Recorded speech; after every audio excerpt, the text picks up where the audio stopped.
you. There you go.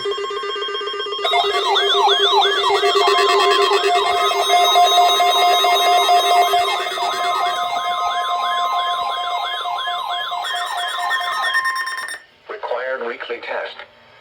The preceding signal was a test of the NOAA radio public warning Just system. like that. Specially built receivers are activated by the signal to warn of severe weather or other hazards. Tests are normally conducted each Wednesday between 11 a.m. and noon, and again between 6 and 8 p.m. If severe weather is expected on Wednesday, the test will be postponed until the next day, weather permitting.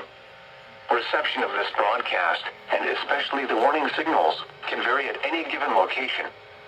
This variability, normally more noticeable at greater distances from the transmitter, can result even though you are using a good quality receiver in perfect working order.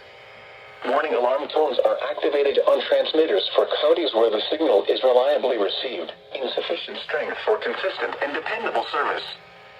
For station KIH 26 in Daytona Beach, warning alerts will be activated for Volusia, Flagler, Putnam, Lake, Seminole, Brevard, and Orange counties. For station KIH 63 in Orlando, warning alerts will be activated for Brevard, Lake, Orange, Osceola, Polk, Seminole, and Volusia counties.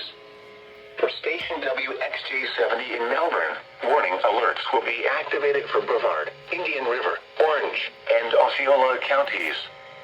For station WWF69 in Fort Pierce, warning alerts will be activated for Indian River, Martin, Okeechobee, and St. Lucie counties. This has been a test of the NOAA radio public warning system.